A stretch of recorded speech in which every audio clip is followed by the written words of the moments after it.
Bonjour, Ilias Balaban, entreprise AMB Balaban. Aujourd'hui, je vais vous parler de la transformation du théâtre Dieudonné, le théâtre de Mandor.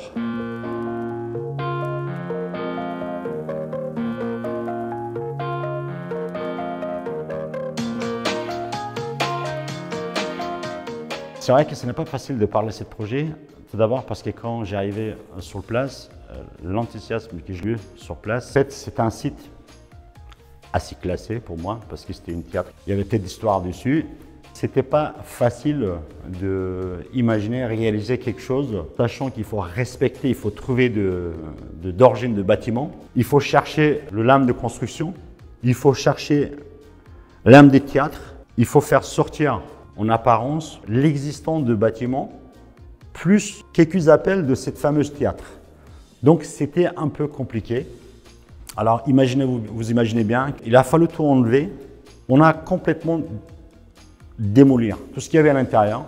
Podium, place d'assis, accueil, coin sanitaire, enregistrement, tout ce que vous imaginez dans un théâtre, on a tout démoli. Premier pas, c'était ça. Premier pas, c'était nettoyer à l'intérieur le site, à l'intérieur du théâtre. Après phase numéro 2, on a commencé à chercher historiquement les éléments de construction. On a commencé à déshabiller, piocher toutes les murs en plâtre pour récupérer d'origine de construction. C'était en pierre molière. On a déshabillé le poutre qui a été habillé par le plâtre.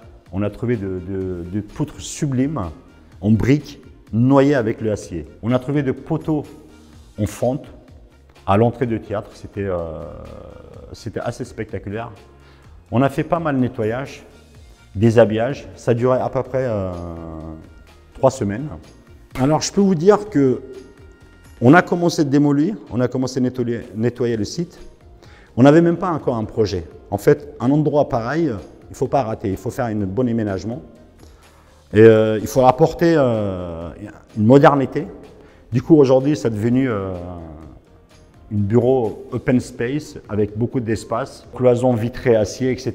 Mais tout ce que je peux vous dire, le projet, ça a été fait en cours de travaux. C'est-à-dire qu'on avait une idée, mais on ne savait pas exactement à quel type de projet il faut réaliser. Parce que ce n'était pas facile. Il a fallu garder le poutre, le poteau, le brique, le pierre, etc.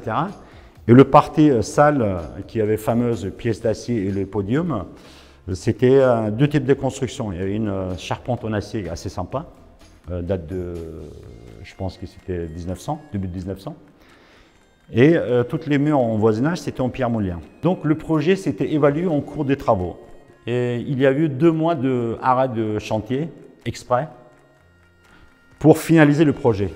Finalement, on a hésité sur 2-3 types d'aménagement, 2-3 plans. Et à la fin, on a gardé l'entrée principale. On est entré à l'intérieur, on a fait un espace d'accueil, canapé, coin d'attente, assez sympa. Puis on passe pièce suivante.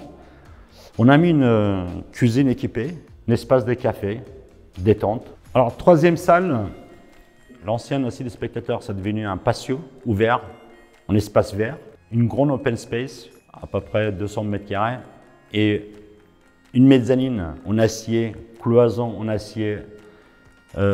Ça répond un peu l'origine de la construction. On utilisait pas mal acier. Une parquet à l'ancien, une petite latte, 1 cm d'épaisseur, ça choque pas trop, ça a été très bien noyé dans l'ensemble.